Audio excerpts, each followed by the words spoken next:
Hello, my name is Reverend Dr. May Elise Cannon. Today is Tuesday, July 22nd, 2025. Today is day 655 since October 7th of 2023. An update on the last 24 hours or so in the Middle East, starting with Gaza. The hunger crisis there has reached astonishing levels of desperation, according to a senior UN World Food Program official earlier this week on Monday, saying that a third of the people in the territory are not eating now for days in a row. It was one meal a day, then it was a meal every other day, and now a third of the 2.2 plus million people living in Gaza are not eating for days in a row. A quarter of the population lives in famine-like conditions. That was reported by the Washington Post. In Israel, this is in terms of the Israeli military. The tanks attacked and advanced on Deir al-Balah. This is a city in central Gaza that was previously largely spared by the war. It was one of the places where there were humanitarian locations. So there's been heavy air and artillery strikes, according to local journalists. The UN said Israel's evacuation orders for the area affected tens of thousands of Palestinians and dealt another devastating blow. The Israeli military yesterday raided a residence for employees of the UN World Health Organization in Deir al-Balah. They struck the guest houses 3 times before they entered the premises. Then they interrogated people at gunpoint. The WHO director, World Health Organization director, put that out in a statement. The guest house was used by the UN Office for Project Services. It was also hit while there were 13 employees inside. I read a report from the World Health Organization that some of the staff were forced to strip during the interrogation, that it was just horrific. An Israeli undercover force yesterday detained a senior Gaza Health Ministry official outside of the field hospital at the International Committee of the Red Cross. That was in South Gaza. Ambassador Huckabee, we've been talking about him a lot. He visited the Christian village of Taipei. He spoke against what he called terrorist actions of militant and extremist settlers that killed the American Palestinian citizen in the last week or so. And today he posted on social media saying that in response to a statement that was from 25 different nations, Israel rejects the 25 nation statement calling for an end to the Gaza war. And Ambassador Huckabee said this about the statement. He said it was disgusting that 25 nations are putting pressure on Israel instead of the savages of Hamas. That Gaza suffers for one reason, that Hamas rejects every proposal. Blaming Israel is irrational, seemingly indicating that he doesn't understand that the devastation of Israel's war on Gaza, where the withholding of food, water, humanitarian assistance, is being intentionally used as a weapon of war by the Israeli government. That's not on Hamas, that's on Israel. Hamas should also lay down their weapons and be adjudicated for their crimes, no doubt. But Israel continues to perpetuate war crimes in the Gaza Strip against the civilian population. The Syrian government said yesterday it was evacuating hundreds of Bedouin tribal families from the South Suwaida province. That's the province where there's been so much unrest between the Bedouins and between the Druze. Separately, the government also said it deployed security forces across the province to secure the areas and to protect civilians. A Druze U.S. citizen was among 8 family members who was killed in one of the execution-style attacks during that sectarian violence in the Suwaida province in the south of Syria. A man's relative reported, the U.S. State Department has spoken about it.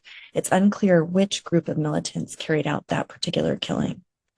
In Yemen, according to Reuters, the Israeli military intercepted a ballistic missile that was launched from Yemen by the Houthi militant group. The missile was targeting Israel's Ben Gurion airport. It was in response to Israeli air raids upon Houthi targets in Yemen's Hodeidah port. This occurred before July 21st. Updates in terms of international responses. In a joint statement, nearly 30 Western nations and the EU yesterday condemned Israel's drip feeding of aid and the inhumane killing of civilians, describing Tel Aviv's aid delivery model as dangerous, fueling instability, and depriving Gazans of human dignity. The statement called for an end to the war and for Israel to immediately lift restrictions on the flow of aid to Gaza. It was signed by ministers of Australia, Austria, Belgium, Canada, Cyprus, Denmark, Estonia, Finland, France, Greece, Iceland, Ireland, Italy, Japan, Latvia, Lithuania, Luxembourg, Malta, the Netherlands, New Zealand, Norway, Poland, Portugal, Slovenia, Spain, Sweden, Switzerland, and the UK, as well as the EU Commissioner for Equality, Preparedness, and Crisis Management.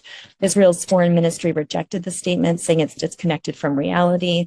The statement that I had about Ambassador Huckabee was actually in response to that declaration from those nation states. His Holiness Pope Leo XIV condemned the indiscriminate use of force and any forced mass displacement of people in Gaza during a conversation with Palestinian President Mahmoud Abbas. We do also know that Ambassador Huckabee just had a meeting in recent days with the vice president of the Palestinian Authority in Ramallah, which is quite significant. As far as I know, no U.S. ambassador to Israel has had meetings directly in Ramallah in recent tenures.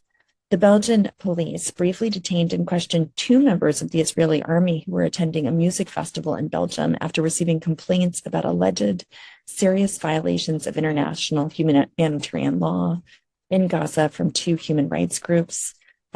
Brussels News reported that, and it was picked up by the AP News. Doctors Without Borders, Médecins Sans Frontières charity, said that Israel's displacement order has impacted one of the main lifelines of water distribution in South Gaza and forced 36 of the organization's Palestinian colleagues to abruptly leave a health facility that had been treated for an influx of patients from aid distribution sites. They had to leave the facility in order to be able to evacuate their families because of those displacement orders. In the US, it's said that President Trump was caught off guard by Israel's actions in Syria and Gaza last week, calling Netanyahu to rectify the matter in both incidents, according to the White House press secretary yesterday. Finally, closing with an update about Christians in the Middle East. Many of you know our friends and partners at Bethlehem Bible College. They and others have launched the very first academic journal, which has its first issue out now on the Journal of Palestinian Christianity. They announced on social media, this is according to Bethlehem Bible College, we're very proud to launch the first peer-reviewed journal dedicated to Palestinian Christianity and published by Bethlehem Bible College. Amid the ongoing genocide in Gaza, this journal is a form of resistance. It preserves identity, theology, and truth. It's available in Arabic and English. It offers voices from Palestine and around the world to engage with faith, justice, and identity. I would encourage you to check that out. Friends, continue to learn, continue to give witness, continue to use your voices to pray, to advocate. Last week, I rode 20 miles in my training for the Ironman in one of the worst thunder and lightning storms in DC history. We started out and the weather was fine, and then we got caught in that storm, and it was utterly spectacular and horrific all at the same time as there was torrential rain and downpour. But the next day was a stunning day. The weather cleared, it was cool, the sun shone, and that's my prayer for Gaza, my prayer for the Middle East. May the storms that abide right now, may they end quickly. In the name of Christ, amen.